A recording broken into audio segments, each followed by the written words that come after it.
Tonight on Paranormal.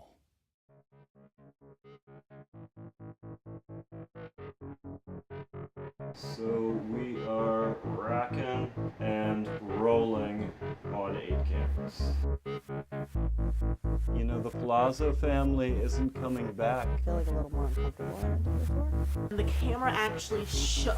And later. We're on our way up to Buffalo, New York to check out the Iron Islands Museum. We ran down in the basement and opened a closet door, and in the closet there were 24 cremated remains that had gone unclaimed. People have had something whisper in their ear, or they've been, touched, or one guy was telling us the other day he was pushed.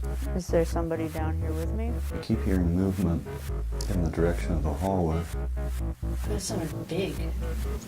Am I close to it? Is it here? It's behind you.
In 2017, Crypto conducted our second investigation of a residential case we started the year before, the Palazzo residence in Stony Point, New York. We began working on the Palazzo case about a year and a half ago, and it's actually the childhood home of my best friend's wife.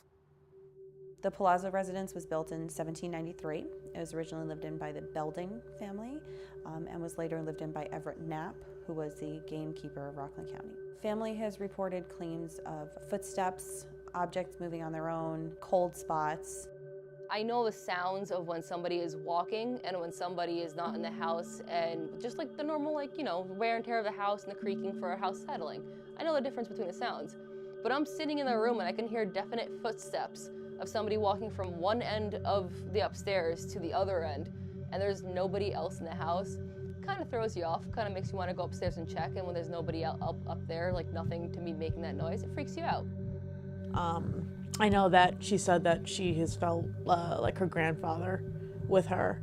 I know that her mother has said that when she was completely alone in the house, she would hear footsteps upstairs that would sound like her, similar to her husband's, but no one would be home. One of the most interesting aspects of this case is this raincoat that's located in the basement of the home. Left by some unknown former occupant, the family was always told not to mess with the coat. Don't touch it, stay away from it. Bad things are gonna happen. I know that it's been there since before her grandmother, even before her grandmother moved in. I know that my grandparents always knew not to touch the coat. They were just told at the closing of the house, just, leave it alone, don't touch it. We don't know what's going to happen, just don't touch it. The alleged reports of activity associated with this raincoat are one of the reasons I want to investigate this case to begin with.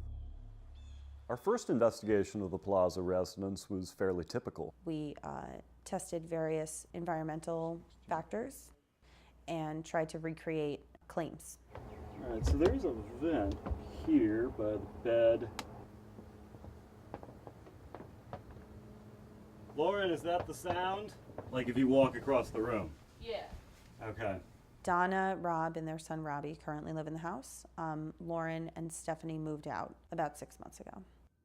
During our first investigation of the home, we really didn't come back with anything on video or audio that couldn't be explained or appeared anomalous. All the environmental conditions that we checked, from temperature, humidity, barometric pressure, electromagnetic fields, and radiation, all stayed within normal parameters during the investigation. We took careful environmental readings around the code itself, and those conditions didn't deviate at all from our baseline averages. While our first investigation of the Palazzo residence really acted more as a control, during the second investigation, we were going to move the raincoat out of the home for a short period of time and see if this triggered any increase in activity. Since conducting our first investigation, the Palazzo family has actually moved out of the home for completely unrelated reasons. So if we're hoping to stir up the environment, I don't see how we could do any better than getting the family to move.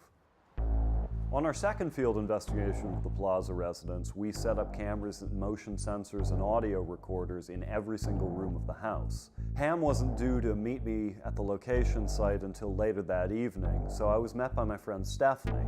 Stephanie and I go way back, and I put her to work instantly, helping me set up equipment and moving all our stuff from the car into the house. It's very bittersweet. I lived here for a year. Donna and Rob were kind enough to have me. I love this house too, so it's very weird. So right now I am just setting up a CCTV camera down here in the laundry room, pointing the same way as we had the camera during the previous investigation, right down towards the end where the code is. So if anything moves in here or anything happens, hopefully we'll have that on film.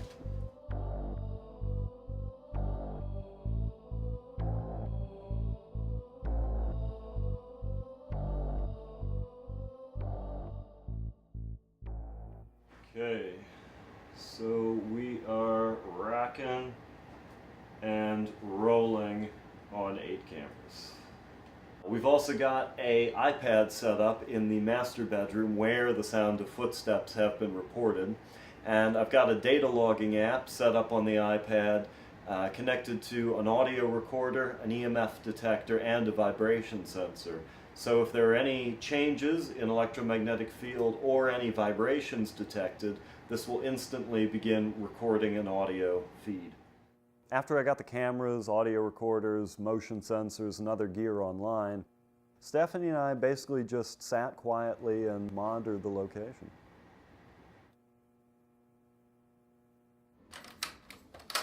Pam just got here. Hello. I had to arrive to the investigation a little bit late. I was coming from kickboxing that night. Just came from kickboxing, so I'm definitely ready for some ghosts. Ready to kick some ass. So when I got there, Nick and I conducted baseline readings, and then we headed up to the master bedroom to conduct an EVP session. So we are beginning our first EVP session of the evening. We're here in the master bedroom, and I'm going to go into the little crawl space here and see what happens. Good luck, Nick. We decided to conduct an EVP session in the master bedroom because there were claims of footsteps in that room. We also didn't get a chance to investigate that room on night 1 because our clients were in the home and they had to sleep. Hello? My name's Nick Smith-Koblitz. I'm from Queens, New York, and I'm here to speak with anybody who might be in this house. My friend Pam is sitting in the other room. Say hi, Pam. Hi, Pam. Oh.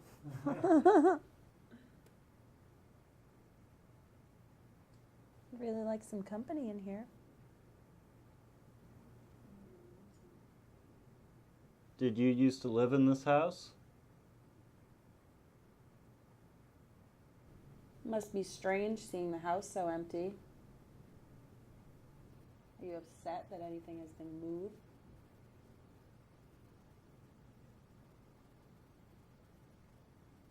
You know, the Palazzo family isn't coming back. Does that bother you? Are you going to miss having a family here?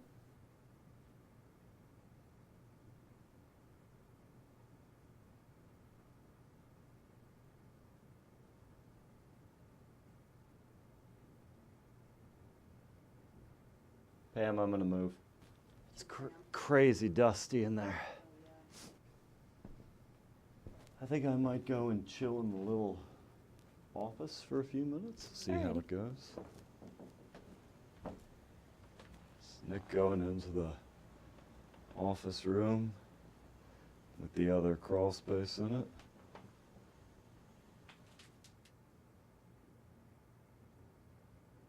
Did you lose your life in this house?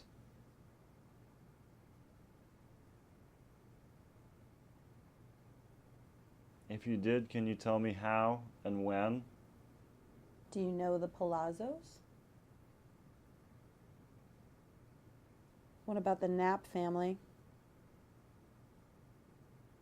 If they do end up tearing this house down, what happens to you?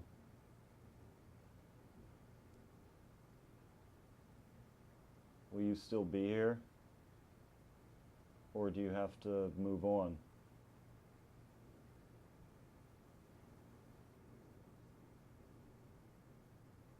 Tell you what, let's head down.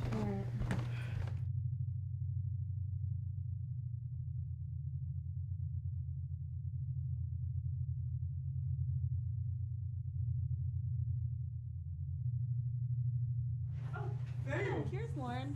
Oh, Lauren just got here. Hey! Once Lauren got there and we had the whole gang together, it was time for the big event. And Pam and I took one more set of baseline readings before heading down to the basement and proceeding to move the raincoat.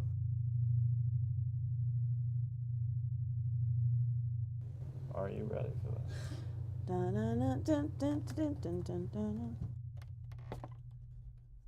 It's gonna be cold down here.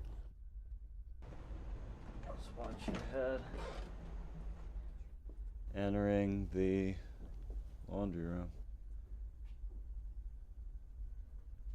Mr. Knapp, or Everett, or whomever this coat may have belonged to,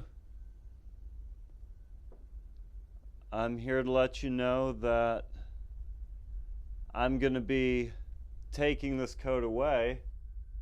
I don't know if that upsets you or not. If it does, this is your chance to make yourself known to us. Here we go.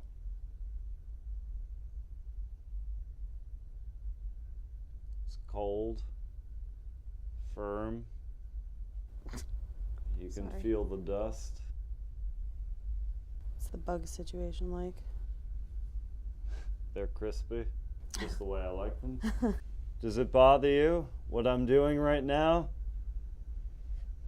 Would you like me to stop?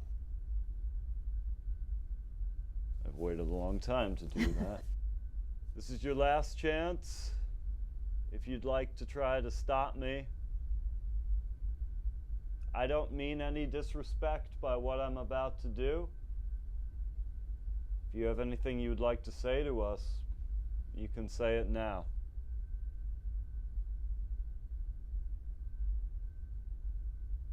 When Nick was about to take the coat off the wall, it kind of reminded me of Indiana Jones. We were just waiting to see what was going to happen when he finally took it off the hook. Time is 11:14 Eastern Standard Time. I am removing the coat from the wall.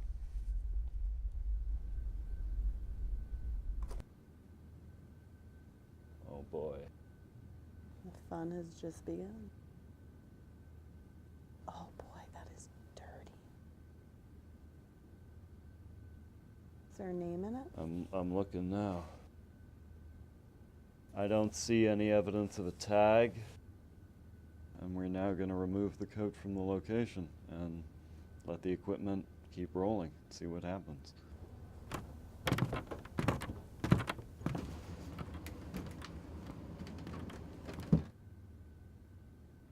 Look at how That's old the it is. lining. That's amazing.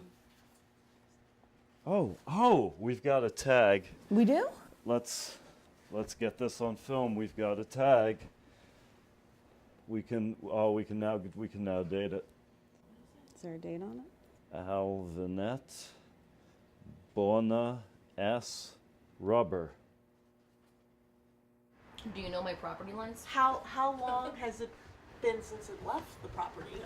That's the question. The fact that we were able to find a tag on the coat is amazing. Now we're able to date it and really figure out when it's from. That's it.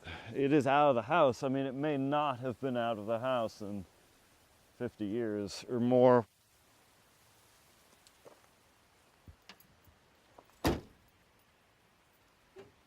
That's that.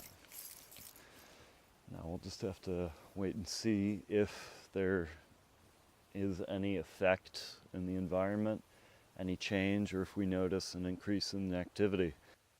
After we put the coat in the car, I did a short 2-camera interview, but when we got back inside the home, all hell seemed to have broken loose. No, that was weird. We were watching camera 8, which is facing Lauren's old bedroom. We were sitting there, we saw the vibration logo go on camera 8, and then the camera actually shook. Neither of us were moving, neither of us were even talking. Like it would stop, shake. Pam and I conducted some experiments immediately after this happened to see if we could recreate the event. This one right here. Yeah. Camera 8, yeah. Were you moving the wires at all? No, her foot. My foot might be next to this. No, that's upstairs. Is it shaking the way you saw it shake before? Camera's not shaking. I think the camera shook. Is there anybody in this house right now? Are you angry that we moved your coat? We wanted to take an EMF sweep to see if any of the environmental factors in the home had changed since removing the coat from the residence. There's popular speculation within the paranormal field that high or erratic sources of electromagnetic energy are associated with paranormal activity. If phenomena is occurring, that's when you need to conduct your experiments. This is when you need to get it. Is there anybody here?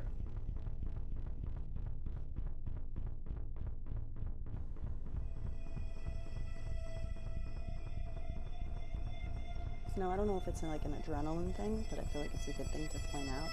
But I feel like a little more uncomfortable than I did before. Are you upset that we took the coat? Not much different.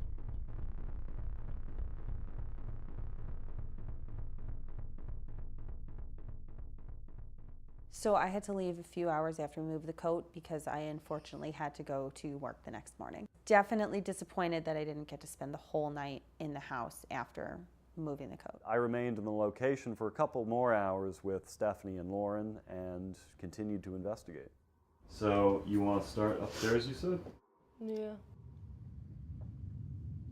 Oh, I hate this house in the dark.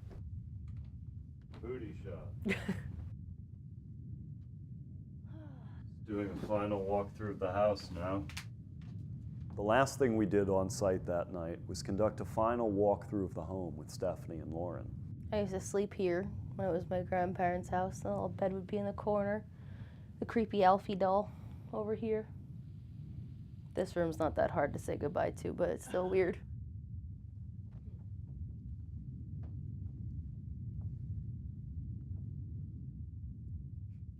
The single chair left is really weird. It's a nice chair too. Literally what you would hear from down in the living room, it literally sounded like somebody was walking from here, and you hear how that floor creaks like that? You would hear that from the living room when nobody was up here. And that's the, like you would hear it, it's weird.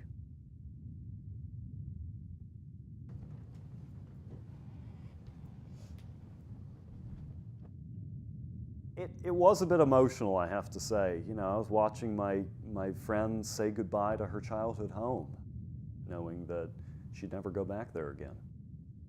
Yeah, you'd sit right here and you'd hear footsteps clear as day. Right upstairs.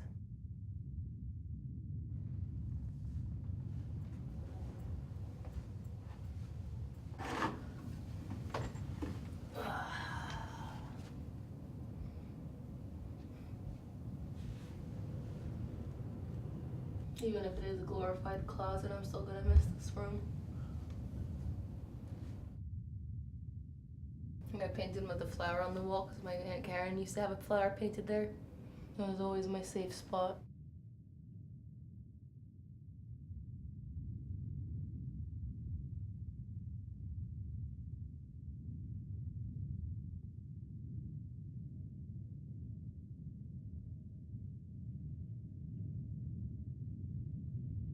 I'm saying goodbye to your house. This is the last time I'm gonna be in here. It's the last time you'll hear from me. If there is anybody here, now's a chance to say goodbye.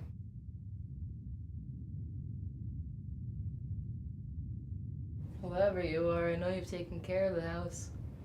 And you've taken care of us.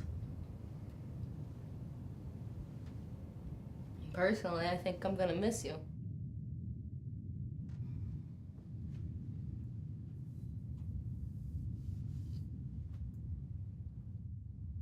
This was always home.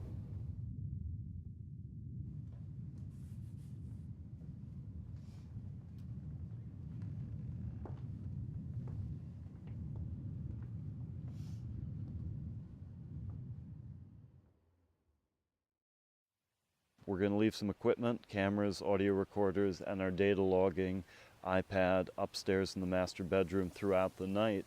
So hopefully if anything visual or auditory occurs, moves, we'll have that as evidence. I got back to the home around 7:30 the next morning. All the equipment was still rolling and nothing seemed out of place or out of sorts when I got to the location. After breaking down and putting everything back in the car, I had to drive back to our offices in Queens, and I remember distinctly falling asleep at the wheel like once or twice. Bad drive. Don't do that. Not a good thing. You know, it is an occupational hazard. A lot of times when we're finishing these investigations, you know, you have to either drive home or drive back to a hotel after you've been up all night. And it's dicey. So all of you other paranormal investigators out there, be careful on your drive home from these cases, because really it can be rough. Over the next week and a half, we had to review all the material collected on that investigation: video, audio, still photographs, our environmental readings, and then compare that material with the results from our previous investigation. We didn't get any unusual activity on video or audio.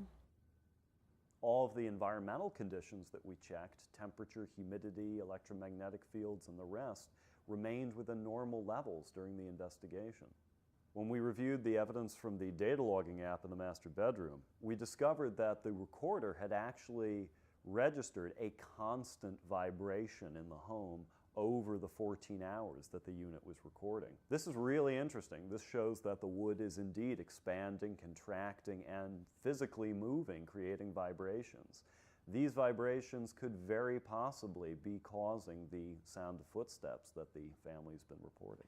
It's an old home, and temperature and humidity can definitely cause the wood to expand and contract, causing some of the noises that they've claimed to hear. We felt that the cold spots in the living room could be caused by the vent on the floor next to the couch. Drafts coming from the cellar could come up that vent and cause what feels like a cold spot. As far as the incident with the DVR camera that Lauren and Stephanie reported to shake or vibrate, having looked at the footage myself, that this is just no more than some signal feedback, probably a bad cable. Originally, the plan had been to remove the coat from the home for a few hours and then simply bring it back and hang it up. Once it became apparent the family was going to be moving from the location, the question remained, what was going to happen with this raincoat? The coat is now in CPI custody. It is at our New England Research Center in Massachusetts, and as of yet, nothing unusual seems to have happened with it. It's just an innocuous object. We weren't able to provide any evidence of paranormal activity, and in my opinion, I don't think that the house is haunted. I think it was a combination of noises and things that were actually happening, but that they weren't necessarily caused by paranormal activity.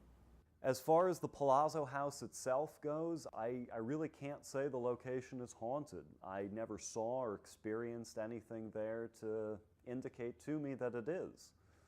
My first residential case was definitely interesting. I think in some senses it's more difficult than going to a public location because you have to worry about, you don't want to offend the residents of the home by saying that their claims are not credible.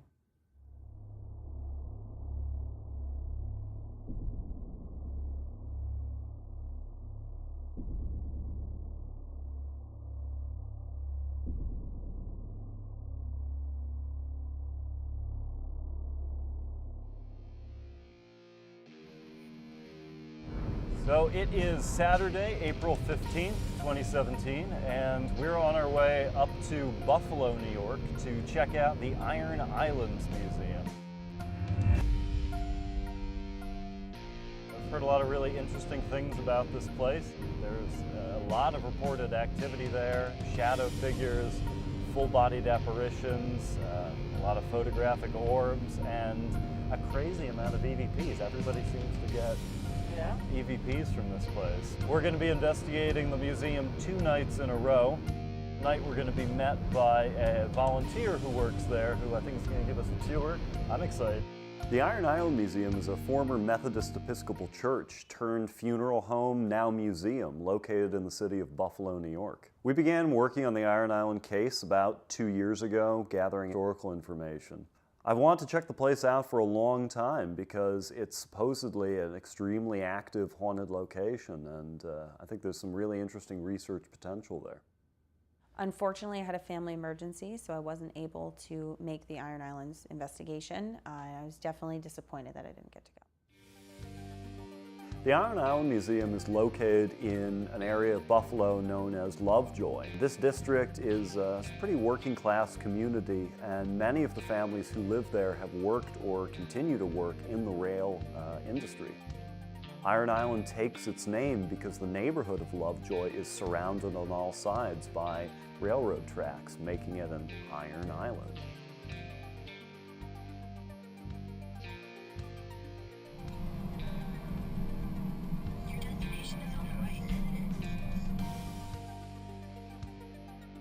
When we got to the museum, it turned out that we weren't being met by a volunteer, but by Linda, the manager of Iron Island Museum, as well as 2 members of Paranormal 6, a local paranormal research team. Well, this is where we're going to start. Just to give you a quick history of the building was built in 1883. Okay. It started out as a Methodist Episcopal church. It closed down in the late 40s and sat empty for about 6 or 7 years, and it opened up in 1958 as a funeral home. We took over the building. It was actually donated to us in August of 2000 by Mr. Anthony Amagon. Well, the day we took over the building, we came running through the building. There were 4 or 5 women here, and we ran down in the basement and opened a closet door, and in the closet there were 24 cremated remains that had gone unclaimed. Were there names attached? Yes. We wrote down all their names and dates of death, filed them away, called Mr. Amagon. He came to pick them up and took them to his other funeral homes. So time went on. We came in here, started filling stuff up with everything, and things were happening immediately that were odd. And the first thing that happened to me was in December of 2000. What you're going to see in this room is a lot of historic stuff from the neighborhood. A lot of our neighborhood schools, our churches, neighborhood businesses. So we were having a big function here. We had tables and chairs set up all in here. And I came in through the garage into the kitchen and was preparing food. All I kept hearing were all the aluminum chairs being banged together.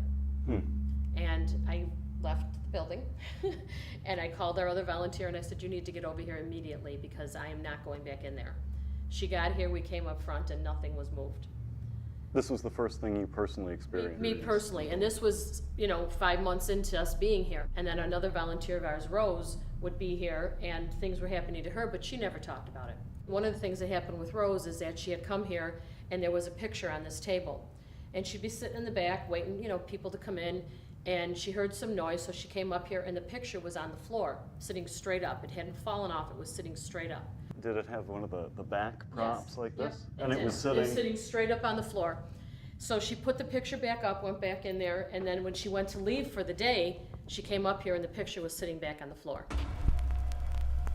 The museum staff and investigators who visited the building previously do have some ideas as to who they think may be haunting the place. We had people who lived up in Toronto, and they came down to do an investigation. They had 2 psychic women with them.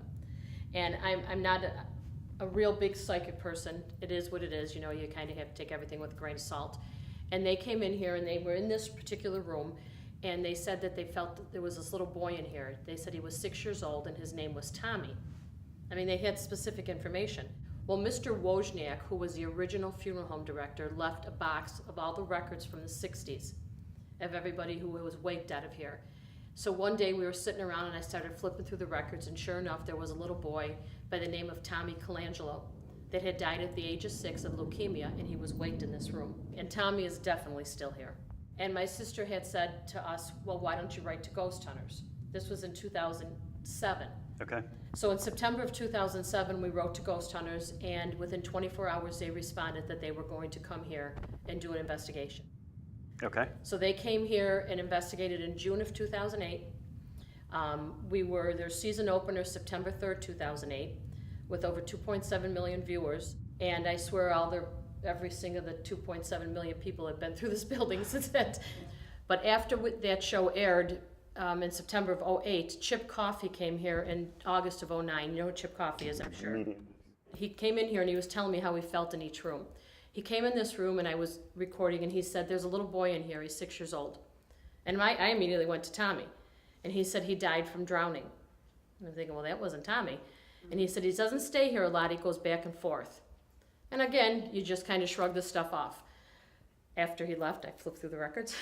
Sure enough, I found a little boy by the name of Richard New. He died at the age of 6 and he died from drowning. And he was waked in this room. And the real coincidence to me was, and I looked at his address, he lives 7 or 8 houses down the street here, and his parents still live there, hence going back and forth. Interesting. So his dad had come in and he gave me a picture of Richard. This is Richard here with his grandfather. And Richard was born with a very rare disease called Lowell's syndrome. He would have died from the disease when he got a little older, but he actually had a seizure and drowned in his bathtub. After he passed away, his parents had another little boy, William, who was also born with the disease, and he died at about the age of 13, and he was also waked out of this room. One of the interesting aspects about the Iron Island case is Linda, the building's manager, actually held the wake of her baby brother in the home many years ago when it was still in operation as a funeral parlor. When we were on Ghost Hunters, they liked the fact that there was a personal attachment with my brother, and they liked the history of the church and the funeral home. So they asked us if we had anything of my brother's to bring here. My mom had a chest of Jimmy's stuff, which was right here, so we brought that here. And when the girls were looking through that stuff is when the door opened and closed on its own during the show. So this was all Jimmy's stuff, and I personally don't believe he's here. I think he's with my mom. Okay. So that's my belief. Okay, come on in here. This is the military room, obviously. We also have a lot of stuff from the neighborhood over here, our firehouse. Again, most of it is military. We have items going back all the way to the Civil War. We've picked up different EVPs such as gunfire, mortar fire in here. Interesting. When we were on Ghost Hunters, Jason and Grant were in this room. They were sitting in these chairs and they were allegedly communicating with my brother Jimmy, who was waked right here. Mm-hmm. While they were sitting here, they heard footsteps up in the attic. And they went back into the other room and they went up the ladder and they saw a shadow man which charged at them. Going back to Chip Coffey, he comes in here. He goes back in that room and goes up the ladder. And he sees the man up there that charged Jason and Grant. And he proceeds to say, "Don't F with me." And he comes down the ladder and he turns to me and he says, "The man's name begins with the letter E." I just again shrugged it off. Before we even left that back room, he said to me, his name is Edgar. So again, just kind of shrugged my shoulders, didn't think much of it. When 9 months went by, I was sitting in the office one Saturday morning and I pulled out the list of the cremated remains that were left there, and on that list was Edgar Zernicki. And I thought, well, there is our ghost. And he was a Marine, correct? He was a Marine. He fought in the Battle of Nicaragua in 1928, and he was originally from St. Louis. Oh. Now, I am also the Region 1 coordinator for the Patriot Guard Riders Veteran Recovery Program. One of their missions is to find unclaimed cremated remains of veterans. So as soon as I realized Edgar was a veteran, I was like, wow, we can bury Edgar. But New York state law at the time was, in 2010, that you had to find their family. Well, I was able to find Edgar's 74-year-old son in Spain, and he gave me the power of attorney to bury Edgar. In the meantime, we researched, and 7 more of the remains in the basement were veterans. And these are the individuals These are our here. veterans. They're from World War II, World War I, Korea, Vietnam, and the Battle of Nicaragua. Huh. Now, we were able to find their families all over the country, had permission to do the burial. We buried them on September 24th, 2010, with a 120 motorcycle escort to the Bath National Cemetery in Bath, New York. But Edgar's story was so prominent that it made the front page of the St. Louis newspaper on Veterans Day 2010. And that's the article right there. And the gentleman who wrote the story sent me Edgar's all his military records. And then I received Edgar's flag at his burial. That's Edgar's flag there, yeah. Okay, this is our chapel room, for obvious reasons. Now this altar isn't from this church, it actually is from a church about 4 blocks from here, Okay. an Emmanuel Lutheran church. Okay. Little spot for it too. Well, we had to do all this. Customize It to the fit. piece. I firmly believe that when we started doing this work and doing all this stuff is when a lot more of the activity started. And that could be what maybe brought Edgar out even more. Who knows? Because Edgar's place was, you know, he liked being up in the rafters, away from everybody. Even though he was seen many times, or a man was seen walking around here, whether it was Edgar or somebody else, I don't know. That's the ladder that takes you up. You can't go up into there, Okay. but you can put your body up into there and look around and see the original stained glass, you see the original pillars from the church. Okay. And it's very cool to see that. Is there an ability to say put a Yes. camera in the Yes. end? You're welcome to do that. Okay, now the basement. That sounded exciting. I don't go in the basement. Now when Chip Coffey was here and he told us, he went into the basement, he told us that there was a nun murdered in the basement. Okay. Now we have absolutely no way of proving that, but he was spot on with the other 2 things, so. Now this here is where, when it was a church, it was a bathroom.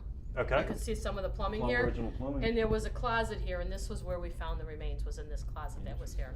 But, you know, I mean, people have had experiences down here. People have had something whisper in their ear, or they've been, you know, touched, or one guy was telling us the other day he was pushed. We haven't been able to document anything down here. I don't like it down here. The museum has been investigated in the past by numerous different groups. A lot of the different paranormal reality shows have been there, Ghost Hunters, Ghost Lab, and a lot of these crews claim to experience some pretty unusual and impressive things. Here's our wall. There's Chip, of course, Jason and Grant, and the guys from the Kling brothers from the Ghost Lab. I really absolutely loved working with the guys from the Ghost Lab. Uh-huh. They were a lot of fun to work with. I loved their show. I loved how they did it. They included us in the investigation. How many paranormal groups have you had investigate here? I couldn't even tell you. Can I ask you a sort of tough question, just flat out? We've, as a group, always been skeptical of television show evidence, procedure, protocol, things like that. As far as, say, the Atlantic Paranormal Society goes, Ghost Lab goes, Chip Coffey, your opinion of their research, their findings, their methods? Well, Chip Coffey, number one, I speak very highly of him. I find him to be a very nice man, let alone a psychic. I don't know a lot of the stuff he says, but he was spot on here. How we were able to prove it. When Ghost Hunters was here, we weren't allowed in the building. Why? That's their protocol. They didn't want people around for it. They did their own thing. Only were allowed to give them their tours, and once they did what we had to do, we had to leave. We could not be here. When Linda told us that TAPS didn't allow for her or their staff to be present for the investigation, this sends up a lot of red flags for me. In over 10 years of investigating, I've never asked a client to leave the home. We're here to help them. This is their location.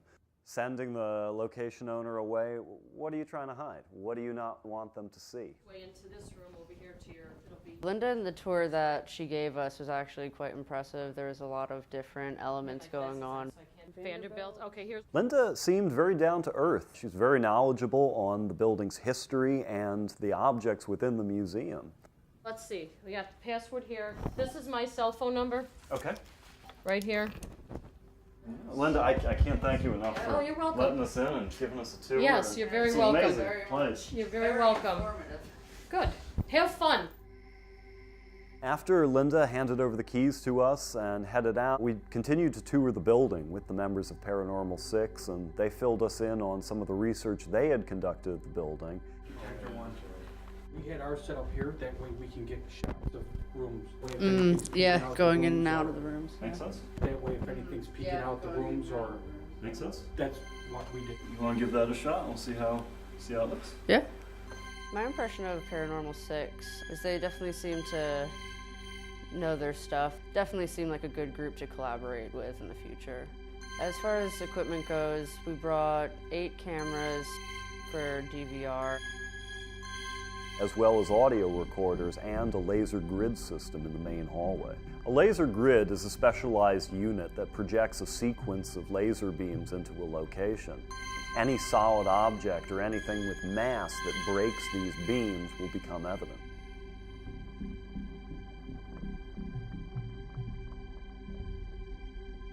Miranda and I were setting up our cameras and other equipment here, and I just stepped into the men's room to use the bathroom, and I thought Miranda had stepped into the ladies' room, which is directly on the other side of the bathroom. It sounded to me like somebody walking in that room. Hello? It was a really strange experience. I can't explain it. We did try to recreate it. Miranda walked around outside. She then walked into the bathroom while I stood in the men's room, and when she was in the ladies' room, it sounded exactly like what I had heard. We put a handheld night vision camera in that room with audio, so if anything else happens or moves, hopefully we'll have that recorded.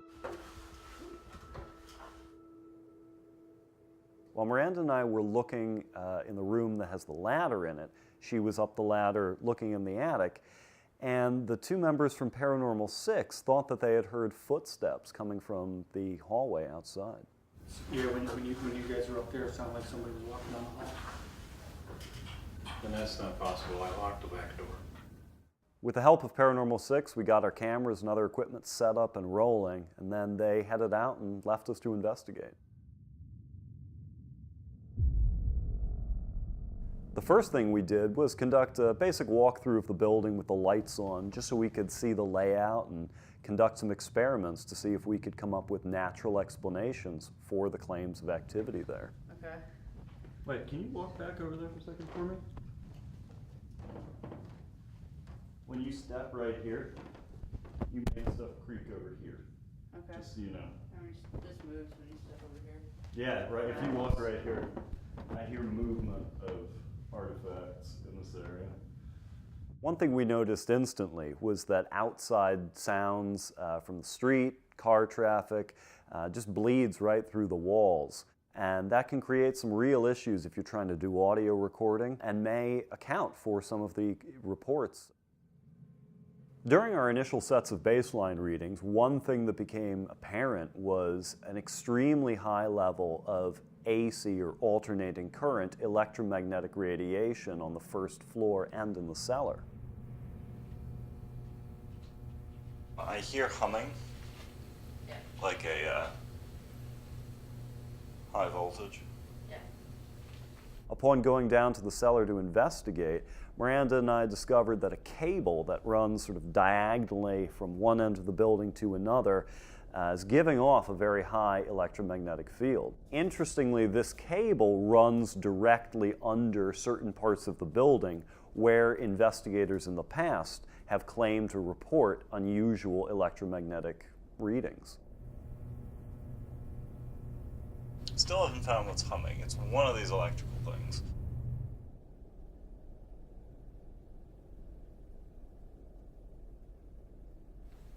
After Miranda and I conclude our first set of baseline readings, we decided to conduct a sweep of the building with our thermal imaging camera. Right now we are doing a FLIR sweep. I think we should start in the ladies' room.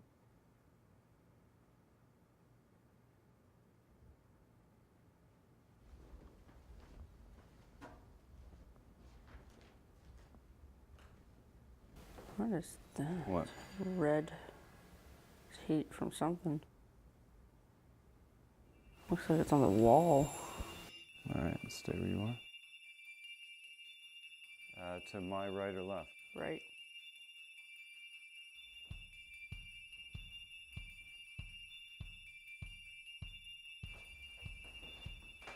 We could be picking up reflections. Now it looks white. Am I close to it? Is it here? It's behind you. Like, not behind you, but like it looks like it's in the back room. Okay. No, there's some filing cabinets here. You could easily reflect off the paint here. Right off the bat when we were doing our FLIR sweep, we did get a hit or at least thought that we got a hit, did wind up just being a reflection. Thermal imaging camera can be kind of a tricky piece of equipment to use. It really shows the reflective nature of heat, and it can be kind of disorientating, especially if there's lots of shiny or reflective surfaces within the environment you're using it.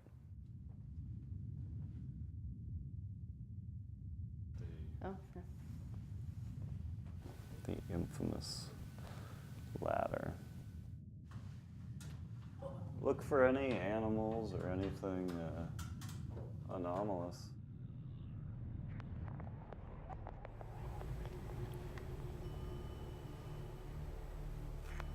Hi, Edgar.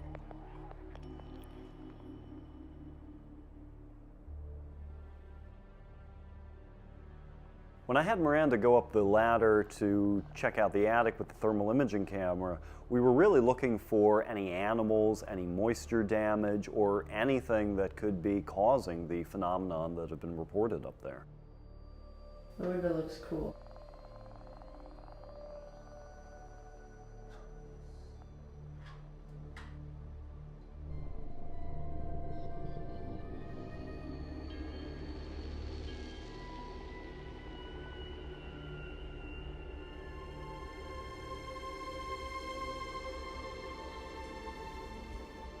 After we concluded with our FLIR sweep, we continued taking baseline readings and then separated to conduct our first EVP sessions. I decided to sit in one of the main museum rooms, known as the Railroad Room, while Miranda decided to investigate the chapel room. Zoom, Iron Islands, chapel room, EVP session.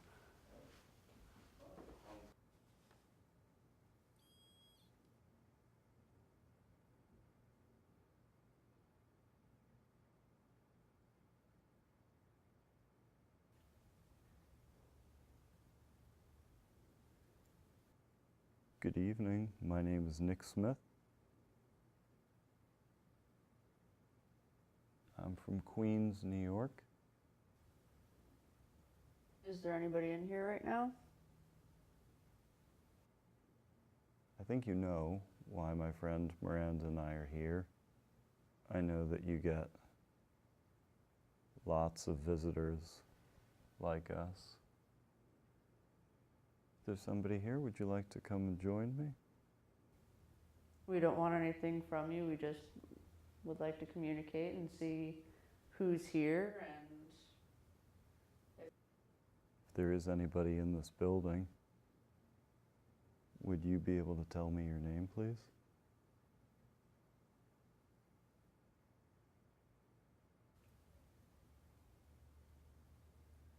This used to be a funeral home, and this was one of the rooms where they would have ceremonies or wakes and things like that. Did you attend any of these? Were you here when there was a funeral home?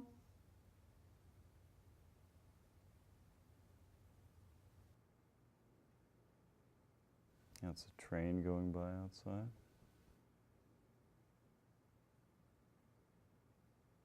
I know that the name Iron Island comes from the fact that this building is surrounded by railroad tracks. Did you have something to do with the railroad? Did you work with trains, or did you ever ride the railroad? Have you ever been to Buffalo Central Terminal?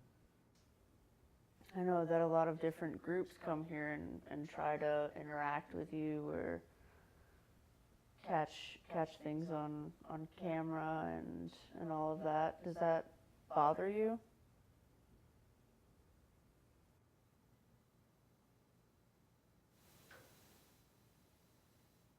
Okay, that was a creak.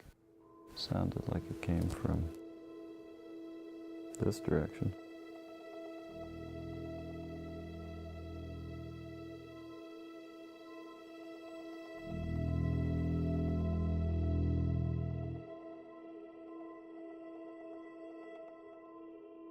Are you the one who I think I might have heard walking in the ladies' room before? I continued to sit in the room for a while and nothing else seemed to happen. So I decided to switch positions and conduct an EVP session in the ladies' room where I thought I may have heard footsteps earlier in the evening. I'm switching places for a few minutes. I'm heading to the ladies' room.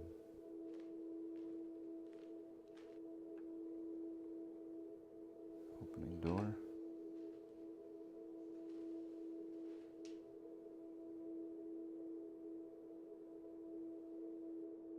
Hello?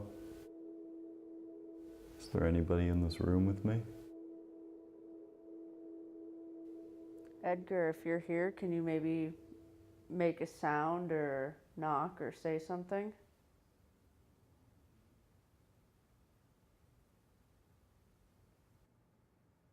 Were you the one that I heard walking in here earlier? Are you male or female?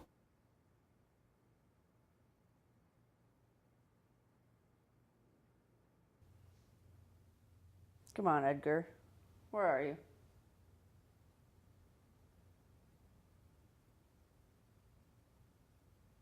If you're not talking to me because I'm a girl, that's pretty cheap. I heard that you're supposed to be this tough guy, you know, you can push people around, tell them to leave and get out.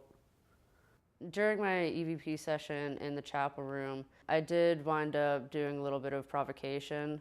The whole point of provoking in situations like this is to sometimes like elicit a response. If it is true, then why not do something now? Listen, I think it might be about that time. Do you want to think about wrapping up for the night? Alrighty, sounds good. All right, I'll meet you back at control. Over. After we wrapped up our EVP sessions, we did another set of baseline readings, then drove back to our hotel to crash for a couple hours before starting up again the next day. Well, technically later that day.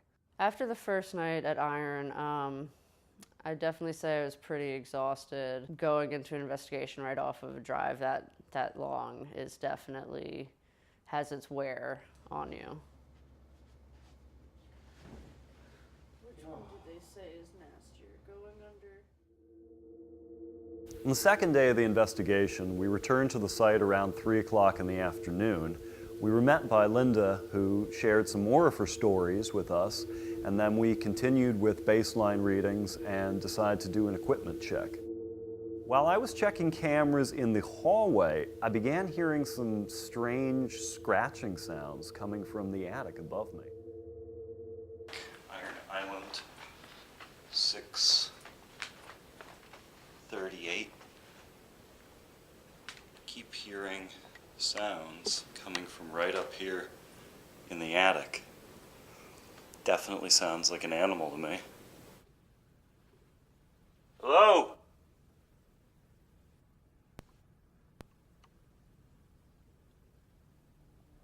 When I went over to the spot that Nick was talking about, I did hear a low frequency kind of scratchy sound.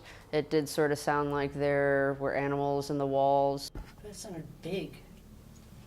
Yeah. Not just like a rat. Like it sounded like almost like A raccoon like, or yeah, like a raccoon or something, yeah, bigger. Because you could hear the scratchies with the nails.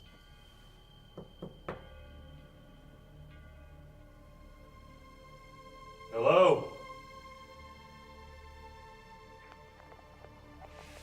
Well, I did just get the ladder. You want to go upstairs? Yeah.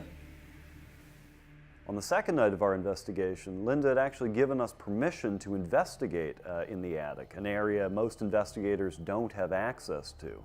So as soon as we heard these sounds, we headed upstairs to see if we could find anything.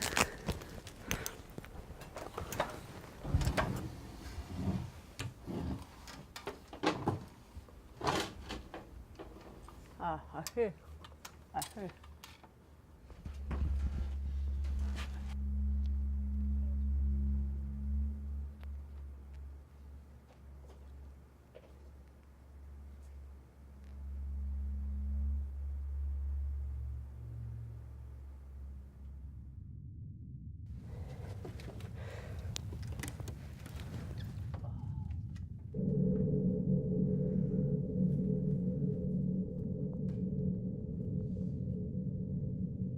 Look at the old chandelier. Shine your flashlight just over there. You can see some of what looks Oh, like yeah. original wallpaper. Ladies first.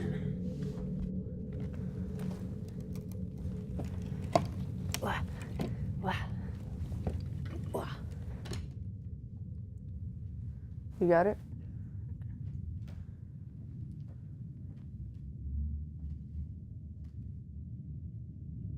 Yo, this stained glass is frickin' gorgeous. The attic was really interesting. You go through the trap door and you're in this totally different space. You're in a church all of a sudden.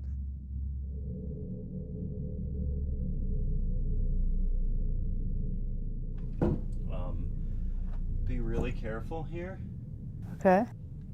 because you will plummet in the wall down to the first floor. Nice. Okay. No pushing up here, Edgar, please. So what we were hearing had to have been coming from over here. Well, I mean... Over there? Right over there. I just want to see if I see any animals. I'm trying to look for droppings, too.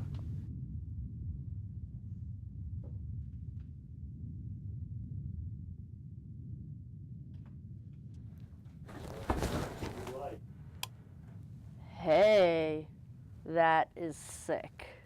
We decided to conduct a set of baseline readings in the attic, and then we actually added a second DVR camera up there to cover another area of the attic. We just went up into a nice little crawl space into the attic. Lots of beams, lots of different asbestos and bones and no, I'm kidding. Well, up there we took some baseline readings, ELF readings, VLF readings, microwave, temperature, humidity. We did not see any animals, didn't really find many droppings or anything, but we did find a nice carcass of a bird. I think it's really cool. It's definitely a unique experience.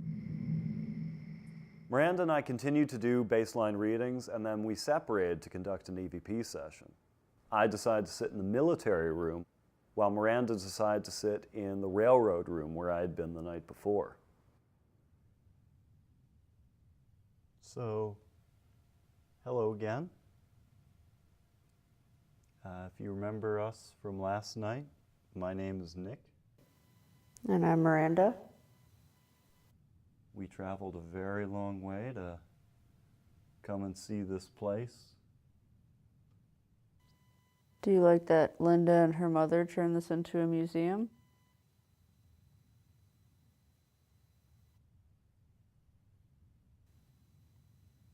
Is there a picture of you in this museum?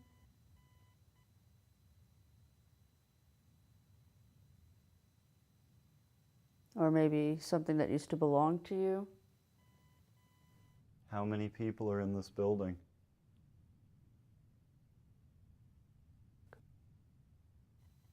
Did you hear that little ticking sound? I did.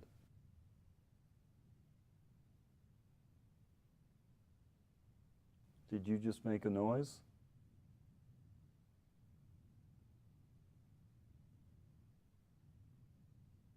If that was you, would you be able to make that noise again for us, please?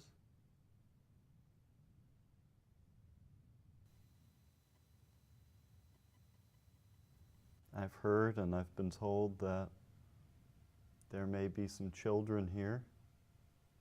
Perhaps a young man named Tommy. If there are any kids here, I actually brought something for you. In the other room with my friend Miranda are some toy soldiers on the table and a little car. They were actually mine when I was a little boy, and I brought them here for you, and they're yours to keep. I'm not going to take them back. You're free to play with them if you'd like. Meters over here are stable.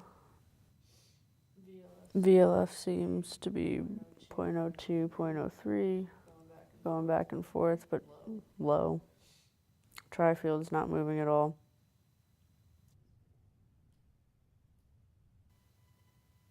Did you used to go to church here? When this was a church?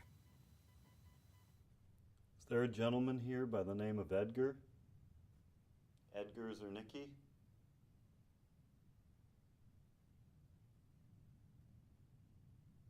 Just heard a little something in the direction of the hallway, but I can't tell what it was. Mr. Zernicki, are you here with us? Were you waked here when it was a funeral home? Temperature holding stable at 66.8. Radiation 0.08. If I upset you last night, I'd definitely apologize. That wasn't my intention. We had a long drive from New York and I was tired and cranky.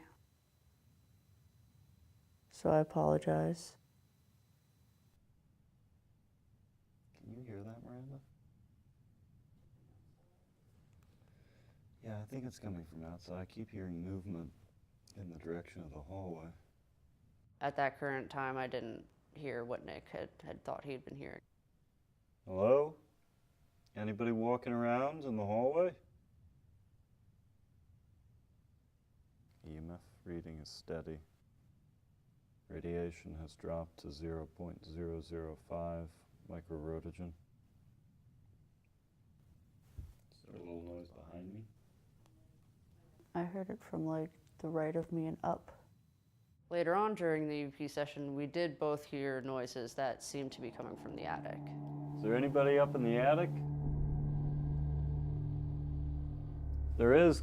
Would you be able to come down here and talk to us?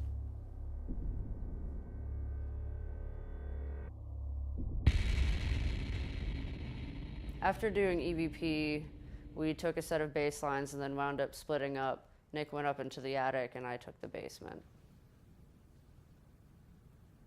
Syncing all mics and video.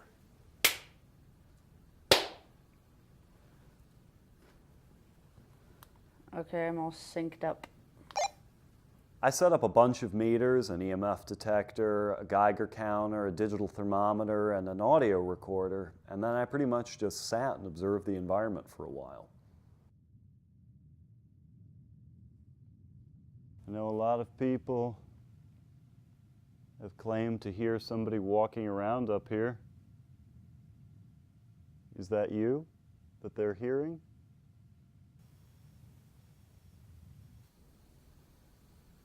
Is there somebody down here with me that would like to communicate?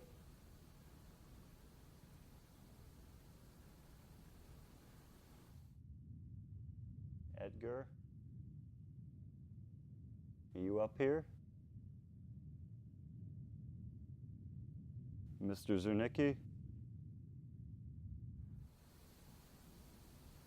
Do you like Linda, the woman who takes care of this place?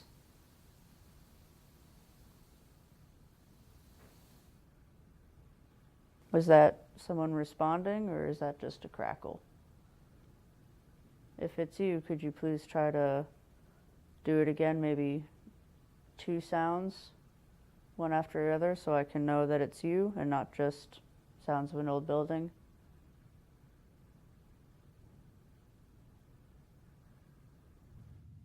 Why do you like to hang out up here? It's pretty dusty, not gonna lie. Are you stuck here?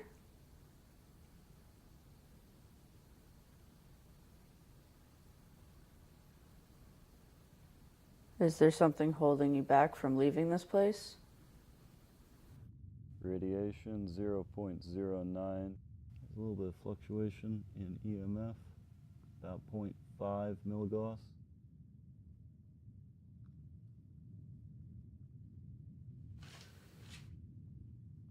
Heard something behind me.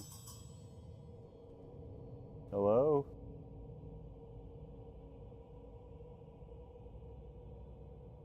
Is there anybody up here with me? The attic stayed pretty quiet, though at one point I heard a very loud scraping sound coming from behind me. It sounded like it came from back in that area, but that's the same spot where Miranda and I definitely heard an animal earlier.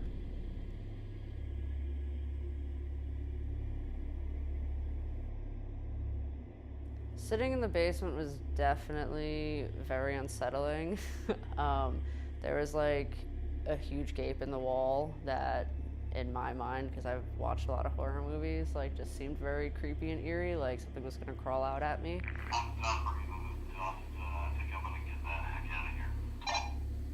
Alrighty, I will conclude then. Alright, over. We wrapped the investigation that night right around 4 o'clock in the morning. Both of us were, I think, just dead to the world at that point. We'd been going hard for 2 days.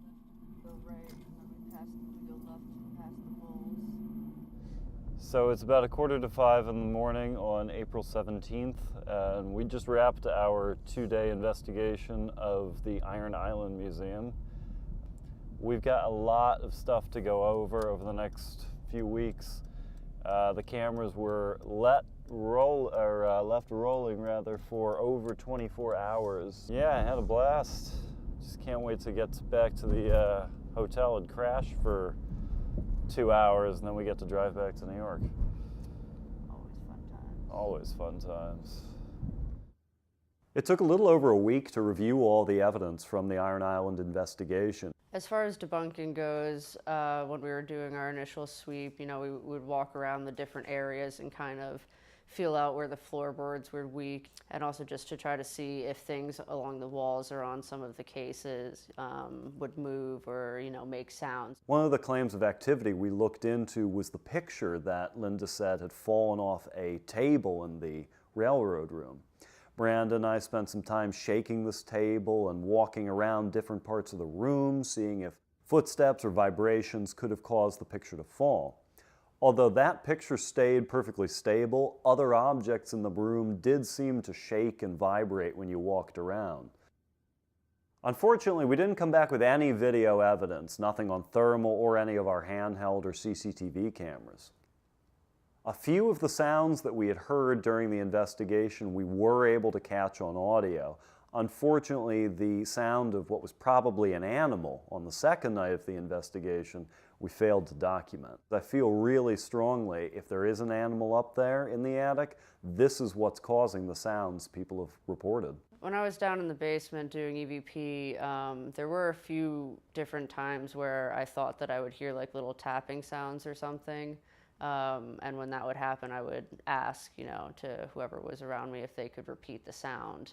And when I asked that, nothing would happen. One thing that I did notice is during certain parts of the EVP session, there were times where I could hear Nick, who is all the way up in the attic. I feel like I hear Nick. Hang on. Hey, Nick. I feel like I hear you. This type of phenomenon can have a lot of impacts on an investigation. The way that sound carries throughout a building is something that can be a big explanation to like debunking certain paranormal claims. I'm gonna talk loudly. Tell me if you hear me, okay? Yeah, I think I can hear you. Copy that. All of the environmental factors that we measured during that investigation, temperature, humidity, electromagnetic fields, microwave and radiation levels, all stayed within normal levels over the 2 days. Linda seemed to be very knowledgeable and very open and just hospitable. As a witness, I found her to be totally credible. She absolutely believes in the experiences that she's had there. Whether or not those experiences are paranormal in the physical world remains to be seen. When it comes to if Iron Island is haunted, I don't think that we can really determine that just yet. We've only been on site once. I think that Iron Island was definitely a really awesome place to investigate. I thoroughly enjoyed it. I actually would like to go back as like just to visit the museum. But I definitely think that CPI, I mean, I know that we are going to come back, but I definitely think it's a good place to investigate. I think my training is coming along really well with CPI. I've been fortunate enough that my first 3 investigations were quite a variety of different locations and factors. Honestly, I just think it's a really interesting field to be in. Everybody wants to know about the unknown. Everybody's curious. Everybody has a story of something that they've experienced before. So I'm just really curious to find out whether or not those things are really possible. I think that the paranormal is a field with a lot of problems. We have too many groups who are simply looking to get their name in lights, get themselves on TV, and not looking to pursue honest research. I'm also afraid we're going to be left with a generation of ghost hunters and no real paranormal researchers. When it comes to paranormal research, I think that any type of study in my mind is never a waste of time. I think that knowledge is power, and the more you can learn, the better off you're going to be in the long run. I think if I'd like somebody to take anything from this show, this project, would simply be that there are researchers within the paranormal field attempting to do honest work. I don't give a crap about getting myself on television. I give a crap about exposing the bullshit that's on those TV shows. This is my field. I love the field of parapsychology, and I'm not going anywhere.